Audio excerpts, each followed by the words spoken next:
Số phận ba cô Đào Cải Lương lừng danh qua đời vì ung thư gan. Khi căn bệnh ung thư từ đâu ập đến, tàn phá không thương tiếc, những nghệ sĩ từng đứng trên đỉnh cao sự nghiệp, bỗng chốc bị đẩy vào cuộc chiến sinh tử. Cơ thể kiệt quệ, tài năng đang rực sáng bỗng lụi tàn, và rồi họ ra đi, để lại sự bàng hoàng, tiếc nuối khi rời khỏi đỉnh vinh quang trong sự đau đớn tột cùng. Những ngôi sao sáng chói, giờ chỉ còn là ký ức, khiến hàng triệu người không khỏi xót xa trước sự khốc liệt của số phận. Xin chào quý vị khán giả đang theo dõi series Góc nhìn số phận của kênh Album Người Nổi Tiếng. Chúng tôi rất vui mừng được chào đón quý vị đến với video hôm nay, nơi chúng ta cùng nhau khám phá những câu chuyện đầy cảm xúc và thú vị về những con người đã cống hiến cả cuộc đời mình cho nghệ thuật với công chúng. Đừng quên nhấn nút đăng ký, bật chuông thông báo để không bỏ lỡ bất kỳ video mới nào của chúng tôi. Cuộc sống của những nghệ sĩ chúng ta ngưỡng mộ đôi khi có những góc khuất mà ít ai biết đến. Đằng sau ánh đèn sân khấu, những tràng pháo tay và những thành công rực rỡ là những câu chuyện về cuộc chiến với bệnh tật, đau đớn và cuối cùng là sự chia tay đầy tiếc thương. Trong video hôm nay, chúng ta sẽ cùng nhau nhìn lại hành trình của ba cô Đào tài danh, những người đã để lại dấu ấn không thể phai mờ trên sân khấu cải lương, nhưng đã phải từ giã cõi đời vì căn bệnh ung thư quái ác. Họ đã chiến đấu mạnh mẽ và cống hiến đến giây phút cuối cùng của cuộc đời, dẫu biết rằng căn bệnh ung thư đã lặng lẽ gặm nhấm cơ thể họ từng ngày. Hãy cùng lắng nghe câu chuyện của những nghệ sĩ mà chúng ta yêu thương. Đầu tiên là nghệ sĩ ưu tú Út Bạch Lan, người đã dành trọn hơn 60 năm cuộc đời để cống hiến cho khán giả. Sau thời gian chống chọi với căn bệnh ung thư gan, bà đã trút hơi thở cuối cùng vào lúc 22 giờ 55 phút ngày 4 tháng 11 tại nhà riêng, thọ 82 tuổi. Ra đi trong lặng lẽ, nhưng ánh hào quang của bà vẫn mãi tỏa sáng trong lòng người hâm mộ. Cháu ruột của nghệ sĩ ưu tú Út Bạch Lan đã nghẹn ngào chia sẻ rằng gia đình phát hiện bệnh tình của bà từ đầu năm 2016. Mặc dù phải điều trị tại bệnh viện Chợ Rẫy và sau đó trở về nhà dưỡng bệnh, nhưng trong suốt thời gian ấy, bà vẫn gắn bó với sân khấu, tiếp tục biểu diễn những vở cải lương từ thiện tại câu lạc bộ Hoa Lan Trắng. Sức khỏe ngày một suy yếu, nhưng ngọn lửa đam mê nghệ thuật trong bà không bao giờ tắt. Nghệ sĩ ưu tú Út Bạch Lan, tên thật là Đặng Thị Hai, sinh năm 1935 tại một gia đình nghèo khó tại ấp Lộc Hòa, xã Lộc Giang, Đức Hòa ở Long An. Từ một cô bé hát rong nơi góc chợ, với giọng ca thiên phú, bà đã chinh phục khán giả khắp nơi và bước lên đỉnh cao của nghệ thuật cải lương. Thuở đầu khởi nghiệp, bà cùng danh cầm Văn Vĩ đã tạo nên mối lương duyên để cả hai người trở thành danh ca, người trở thành danh cầm. Nghệ sĩ Nam Cần Thơ là người phát hiện ra giọng ca trầm ấm, trữ tình của bà, tìm đến chợ Bầu Sen mời bà và danh cầm Văn Vĩ về đài phát thanh Pháp Á để thu bài Trọng Thủy Mỹ Châu. Sau đó bà được ký hợp đồng làm việc cho đài với nghệ danh Bạch Lan. Nhưng để nhớ cái tên mà mẹ đã đặt, bà đã xin nhà đài gắn tên Út vào, từ đó bà chính thức bước vào nghề hát với nghệ danh Út Bạch Lan. Vào những năm của thập niên 1950, cặp diễn viên Út Bạch Lan Thành Được đã làm rạng rỡ sân khấu Kim Chưởng. Bà và nghệ sĩ Thành Được đã làm nên thương hiệu của đoàn Thanh Minh Thanh Nga. Bà kết hôn với nghệ sĩ Thành Được một thời gian rồi cũng chia tay. Sau đó, bà lập đoàn hát Tân Hoa Lan và diễn với nghệ sĩ Thanh Tú.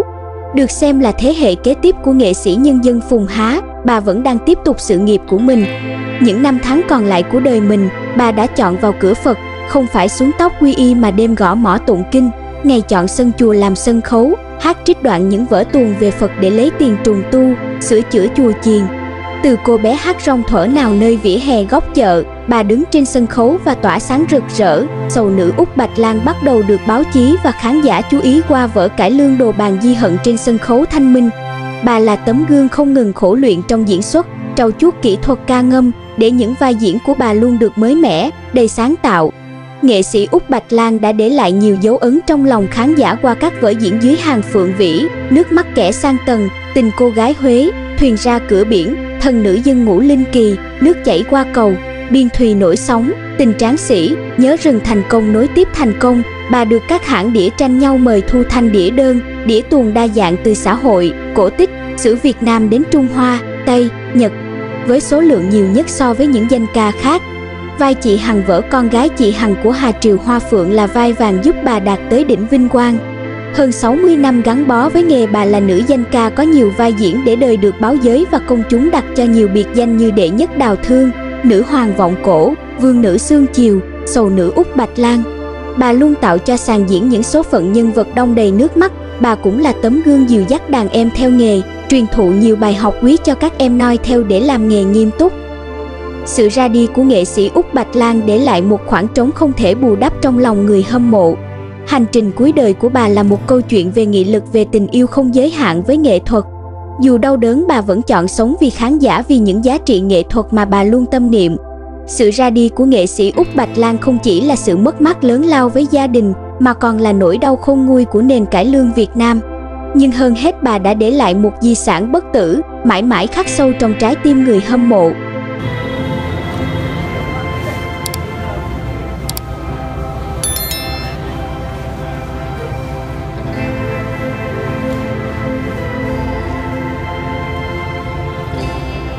Hai nghệ sĩ ưu tú Ngọc Hương, nghệ sĩ tài hoa và cuộc chiến với bệnh tật. Nghệ sĩ Ngọc Hương, một cái tên gắn liền với sự rực rỡ của sân khấu cải lương Việt Nam, đặc biệt là giai đoạn hoàng kim của Đại Bang Hương mùa thu. Bà đã cống hiến cả đời mình cho nghệ thuật, nhưng cũng phải trải qua những năm tháng cuối đời trong cảnh bệnh tật đau đớn và nhiều mất mát. Vào tối ngày 30 tháng 11 năm 2017, bà đã trút hơi thở cuối cùng tại Bệnh viện Điều dưỡng và Phục hồi chức năng quận 8, chỉ vài ngày sau khi phát hiện mình mắc bệnh ung thư gan giai đoạn cuối và suy thận cấp. Bà ra đi, hưởng thọ 75 tuổi, để lại bao tiếc thương cho đồng nghiệp và người hâm mộ. Chỉ mới sáng ngày 30 tháng 11, nghệ sĩ Ngọc Hương còn được con dâu đưa vào bệnh viện trong tình trạng khỏe mạnh, tỉnh táo. Nhưng rồi, đến chiều tối cùng ngày, sức khỏe của bà bất ngờ chuyển biến xấu, khiến gia đình không khỏi bàng hoàng. Bà rơi vào hôn mê và không tỉnh lại, mãi mãi rời xa chúng ta vào lúc 20 giờ 10 phút trước đó, vào ngày 28 tháng 11.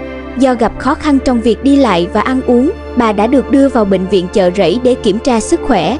Các bác sĩ kết luận bà mắc ung thư gan giai đoạn cuối và suy thận cấp, khiến cả gia đình vô cùng sốc và đau đớn. Dù biết mình mắc phải căn bệnh hiểm nghèo, nghệ sĩ ưu tú Ngọc Hương vẫn giữ vững tinh thần.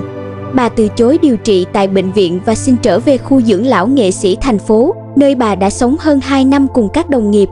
Tại đây, bà dành những ngày cuối đời bên cạnh những người bạn tri kỷ của mình trong nghệ thuật. Khi mất đi, linh cữu của bà cũng được đưa về khu dưỡng lão để tổ chức lễ nhập quan vào ngày 1 tháng 12, trước khi được an táng tại Nghĩa Trang Đa Phước, thành phố Hồ Chí Minh. Nghệ sĩ ưu tú Ngọc Hương sinh ra trong một gia đình có truyền thống nghệ thuật tuồng cổ ở Bến Tre. Ông bà nội của bà là những nghệ sĩ lừng danh trong gánh hát Bội Kiến Lương, nơi đã ghi dấu ấn vào thập niên 1920 đến 1930. Cha của bà, nghệ nhân Hai Nhỏ, vừa là kép chính vừa là thầy tuồng, đã truyền dạy cho bà những giá trị nghệ thuật sâu sắc. Ngọc Hương trưởng thành giữa những bài học của tuồng cổ và cải lương, trở thành một nghệ sĩ nổi tiếng và là vợ của cố soạn giả Thu An, người đã viết nên những tác phẩm kinh điển của cải lương Việt Nam. Những năm tháng cuối đời của nghệ sĩ Ngọc Hương không hề dễ dàng. Bà phải đối mặt với cuộc sống khó khăn khi phải cầm cố nhà cửa để chữa bệnh cho chồng, cố soạn giả Thu An, người cũng trải qua nhiều năm bệnh tật trước khi qua đời. Sau khi mất đi người chồng thân yêu, bà tiếp tục chịu đựng căn bệnh thấp khớp kéo dài và có lúc đã phải tìm đến các quán bia để hát vọng cổ, kiếm sống qua ngày. Dù cuộc đời gặp nhiều gian nan, nhưng tinh thần kiên cường của nghệ sĩ ưu tú Ngọc Hương luôn tỏa sáng. Với niềm đam mê cải lương không gì lay chuyển, bà đã cống hiến cho khán giả những vai diễn kinh điển, góp phần làm rạng danh sân khấu Việt Nam. Hành trình của bà là một câu chuyện về sự hy sinh, về tình yêu vô bờ với nghệ thuật và cũng là minh chứng cho sự khắc nghiệt của số phận.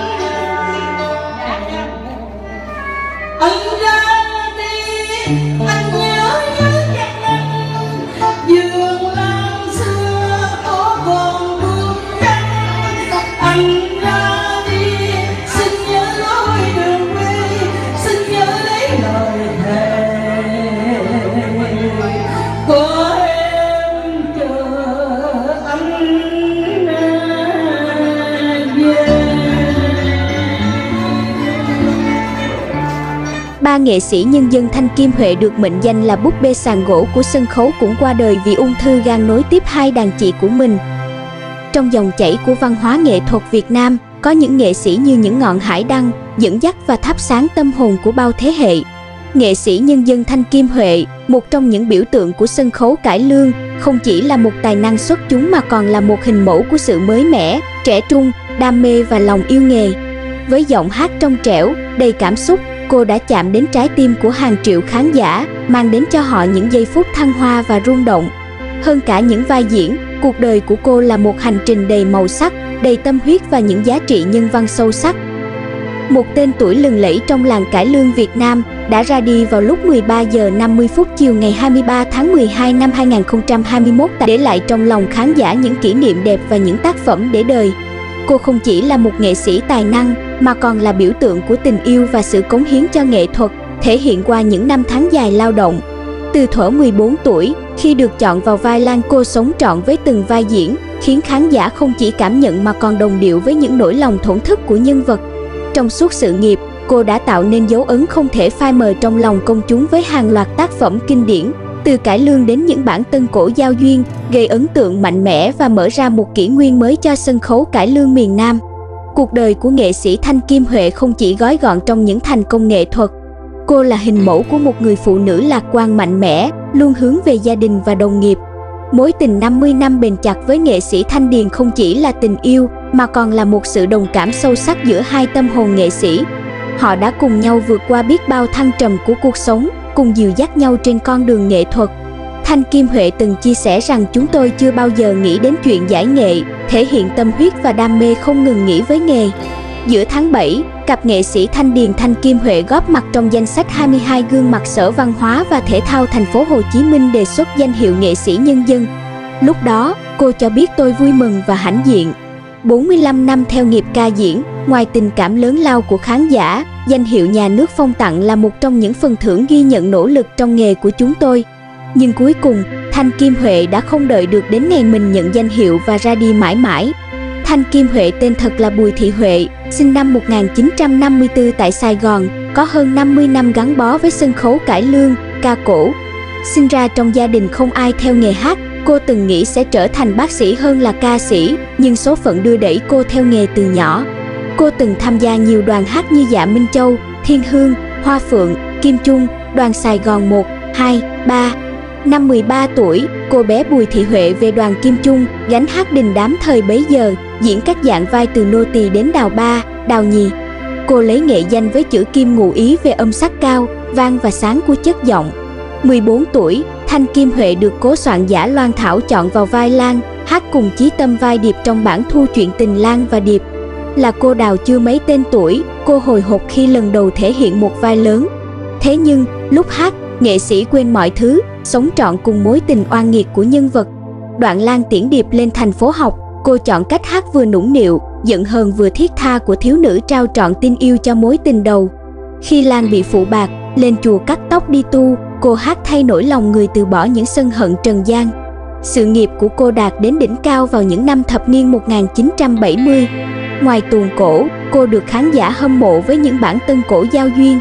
Sau khi được hãng đĩa Việt Nam mời cô ký độc quyền năm 1972 với 3 bài tân cổ đầu tiên Biển Tình, Yêu Lầm, Nhớ Người Yêu cùng với nghệ sĩ Minh Vương, cô gây ấn tượng mạnh trong lòng công chúng, mở đầu cho hàng loạt những bài tân cổ giao duyên làm giới mộ điệu say mê.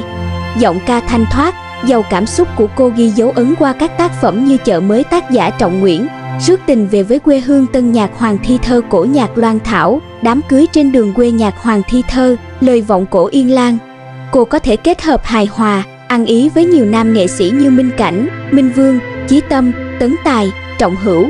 Hơn nửa thế kỷ gắn bó với nghệ thuật cổ truyền, giọng hát Thanh Kim Huệ được xem là độc nhất, mang bản sắc riêng biệt, làm giàu hương sắc cho làng cải lương miền Nam một thời vàng son. Dù mang trong mình căn bệnh ung thư ác nghiệt, cô vẫn kiên trì cống hiến cho nghệ thuật, thể hiện tinh thần vững vàng và ý chí mạnh mẽ. Trước khi rời xa cõi đời, cô đã dành những ngày tháng cuối cùng để sống trọn vẹn với niềm đam mê ca hát, luôn giữ vững niềm hy vọng và sự lạc quan. Nghệ sĩ Thanh Kim Huệ không chỉ để lại những dấu ấn sâu đậm trong lòng khán giả, mà còn là tấm gương sáng về sự cống hiến và lòng yêu nghề. Giọng hát trong trẻo, giàu cảm xúc của cô đã chạm đến trái tim của biết bao thế hệ yêu mến cải lương. Ngày hôm nay, khi cô đã không còn, chúng ta không chỉ nhớ về một giọng ca tuyệt vời, mà còn là một con người mang trong mình những giá trị nhân văn cao đẹp. Hãy cùng nhau tri ân và tôn vinh cuộc đời và sự nghiệp của nghệ sĩ nhân dân Thanh Kim Huệ, một ngọn lửa sáng rực rỡ trong lòng người yêu nghệ thuật, một người phụ nữ kiên cường đã cống hiến trọn vẹn cho nền văn hóa dân tộc. Cô sẽ mãi sống trong trái tim và tâm hồn của chúng ta như một biểu tượng bất diệt của tình yêu và nghệ thuật sân khấu. Những gì cô đã làm, những nụ cười và nước mắt cô mang đến sẽ mãi là phần ký ức đẹp trong lòng khán giả mộ điệu Trong Đó Có Tôi. Cảm ơn quý vị đã cùng chúng tôi đi qua những góc nhìn đầy xúc động về số phận của những nghệ sĩ hôm nay. Họ không chỉ là những ngôi sao trên sân khấu, mà còn là những con người với hành trình đầy khó khăn và thử thách. Cuộc đời và sự nghiệp của họ sẽ mãi mãi là những bài học lớn về sự kiên cường và tình yêu bất diệt với nghệ thuật. Để không bỏ lỡ những câu chuyện số phận khác, quý vị hãy nhấn đăng ký kênh và bấm chuông thông báo ngay nhé. Hẹn gặp lại quý vị trong những video tiếp theo của album Người Nổi Tiếng và những góc nhìn về số phận. Em đã thấy quê hương anh, nước biếc trời xanh trắng thanh gió ma. Tiếng lúa reo như lời ca điệu hát sáo diều ru diều dắt giấc mơ tình. Xin nhận quê hương người tình làm chốn quê em. Anh sẽ đưa em theo dòng sông nhỏ, rồi chúng mình qua mấy mảnh vườn